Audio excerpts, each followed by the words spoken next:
Hi, പുതിയൊരു വീഡിയോയിലേക്ക് എല്ലാവർക്കും സ്വാഗതം. പിന്നെ ഞാൻ പള്ളിയിൽ പോകാൻ വേണ്ടി ഇറങ്ങിയതാണ്. അപ്പോൾ ഇതിനു മുമ്പ് ഞാൻ ഇതുപോലെ ഈ ചുമന്ന വരയിലൂടെ പോകുന്ന മെട്രോണിക് ബസ്സിൻ്റെ ഒരു വീഡിയോ ചെയ്തിരുന്നു. അപ്പോൾ അതിലെ ബസ്സാണിത്.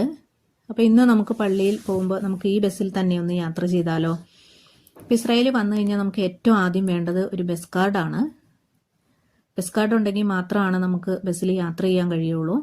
അപ്പോൾ ഇതുപോലെയുള്ള ഒരു ബസ് കാർഡ് ലഭിക്കുന്നതിന് വേണ്ടി നമ്മൾ നമ്മുടെ പാസ്പോർട്ടും 50 ഷെക്കലുമായിട്ട് ഓഫീസിൽ ചെന്ന് കഴിഞ്ഞാൽ വളരെ പെട്ടെന്ന് തന്നെ നമുക്ക് ബസ് കാർഡ് ലഭിക്കുന്നതാണ്.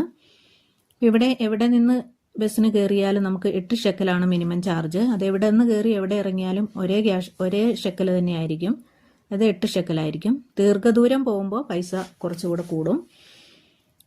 അപ്പം നമ്മുടെ ബസ് വന്നിട്ടുണ്ട്. നമുക്ക് അതിൻ്റെ ഉള്ളിലേക്ക് കയറാം.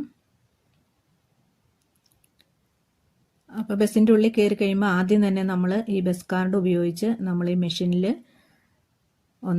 ജസ്റ്റ് ഒന്ന് ടച്ച് ചെയ്താൽ മതിയാവും.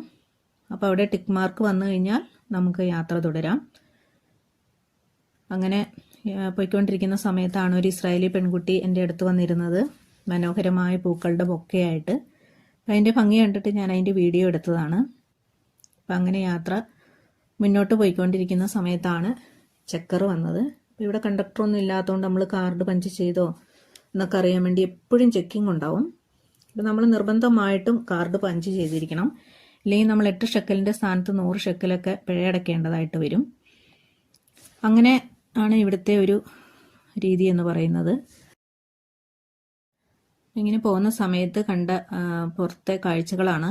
മനോഹരമായ വെള്ള റോസപ്പൂക്കൾ ഇങ്ങനെ വിടർന്ന് നിൽക്കുന്ന കണ്ടപ്പോൾ ഞാൻ അതിൻ്റെ വീഡിയോ എടുത്തതാണ്. ഇങ്ങനെ പള്ളിയിലൊക്കെ പോയി തിരിച്ച് ഞാൻ വന്നിറങ്ങിയ സമയത്താണ് നല്ല മഴയായിരുന്നു. ഇവിടെ നാട്ടിലേതുപോലെയല്ല, ഇവിടെ മഴ പെയ്യും എന്ന് പറഞ്ഞാൽ അത് പെയ്തിരിക്കും. എത്ര ഡിഗ്രി സെൽഷ്യസ് വരെ ഓരോ മണിക്കൂറിലും മഴ പെയ്യും എന്നുള്ളത് ഗൂഗിൾ കാണിച്ചിരിക്കും. അപ്പം നമ്മളത് ഞാനിന്നത് നോക്കാൻ വിട്ടുപോയി. അതുകൊണ്ട് കുടയെടുക്കാതെയാണ് വന്നത്. അപ്പം ഞാനിവിടെ ബസ് സ്റ്റോപ്പിൽ ഞാൻ വെയിറ്റ് ചെയ്യുകയാണ്. മഴ കുറച്ച് കുറഞ്ഞിട്ട് വേണം എനിക്ക് തിരിച്ചു പോകാൻ വേണ്ടിയിട്ട്. അപ്പോൾ ഇനി ഓരോ ബസ്സുകൾ വരികയും പോവുകയും ഒക്കെ ചെയ്യുന്നുണ്ട്. ആൾക്കാർ കയറി പോവുകയും ഇറങ്ങുകയൊക്കെ ചെയ്യുന്നുണ്ട്. ഇതുപോലെ കൃത്യമായിട്ട് ആ ശതമാനം, എത്ര ശതമാനം മഴയാണ് ഓരോ മണിക്കൂറിലും പെയ്യുന്നതെന്ന് ഇവിടെ കൃത്യമായിട്ട് കാണിക്കുക. അതുപോലെയുള്ള ടെക്നോളജിയാണ് ഇവിടെ ഉള്ളത്. അപ്പോൾ ഇന്നത്തെ വീഡിയോ ഇതൊക്കെയായിരുന്നു. മെട്രോണിക് ബസ്സിലെ യാത്രയും ബസ് കാർഡിൻ്റെ ഉപയോഗവും ഒക്കെ ആയിരുന്നു. അപ്പോൾ ഈ വീഡിയോ നിങ്ങൾക്ക് ഇഷ്ടപ്പെട്ടിട്ടുണ്ടെങ്കിൽ ലൈക്ക് ചെയ്യാനും ഷെയർ ചെയ്യാനും കമൻറ്റ് ചെയ്യാനും മറക്കരുത്. സബ്സ്ക്രൈബ് ചെയ്ത് തന്നെ സപ്പോർട്ട് ചെയ്യുമല്ലോ. അപ്പോൾ വീഡിയോ കണ്ട നിങ്ങൾക്ക് എല്ലാവർക്കും ഒത്തിരി നന്ദി. പുതിയൊരു വീഡിയോയുമായി